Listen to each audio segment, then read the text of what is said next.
Queen is living by herself in an unsympathetic institution, which gives Prince Harry every reason to worry, the Sussex's biographer has claimed.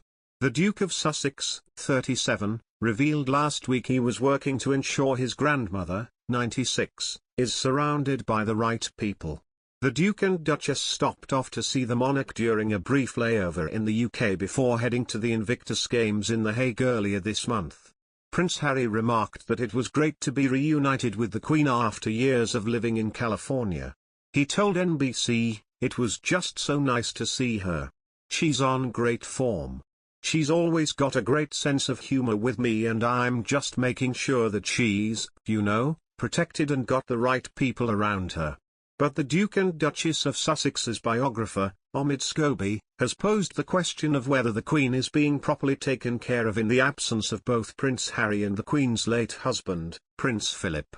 Mr. Scobie said the reality of the Queen's situation is that she is living by herself since Philip died in April 2021.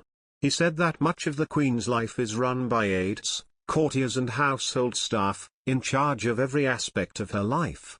He said, while Prince Charles, the Cambridges and others stop by for visits, the people surrounding the monarch on a daily basis, aides, courtiers and household staff responsible for every aspect of her life, are all employees of the royal institution. And it's at the hands of some of these same people that Harry experienced some of his darkest and most distressing moments as a working member of the firm. The Duke's comments about the people closely involved in the Queen's life has been interpreted as a direct shot at Buckingham Palace staff by a reputation expert. Reputation management consultants chairman, Eric Schiffer, described how the remarks could have been destined for firm staff trying to create lacerations to his and Meghan's brand, as well as being a comment on the Queen's situation. Mr. Scobie wrote it would be only natural for the Prince to be skeptical of every person in her daily orbit as the Queen battles health concerns and reduced mobility. Mr. Scobie said, having bravely faced a series of health and mobility issues, we often hear how the 96-year-old monarch is impressively getting on with her duties. But, as a grandson and sixth in line to the throne, it would only be natural for Harry to question whether every person in her daily orbit has her best interests at heart. Is she being pushed to do too much?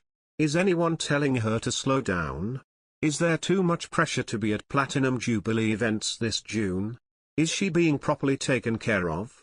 Mr. Scobie then described Harry's worry for his grandmother in a facility run by staff that can be unsympathetic, in an allusion to the Duke and Duchess's previous comments about their interactions with the firm. He added, "These are the kinds of questions any caring person would ask an elderly family member living alone or in a facility run by staff. And when you look at the famously unsympathetic institution the Queen lives within, Harry has every reason to worry." The circumstances surrounding Prince Harry and Meghan Markle's defection from the royal family were murky, with rumours swirling about how the Duke allegedly disrespected the Queen and his own father, Prince Charles, by absconding to the States. During their groundbreaking Oprah Winfrey interview, Harry and Meghan revealed how Megxit really went down, clarifying how hard they tried to make things work prior to leaving. Although it was clearly a difficult decision for the couple, certain commentators asserted it was what the former Suits star wanted all along. Moreover, reports suggested the Duchess of Sussex was delighted to be back home. The Duchess of Sussex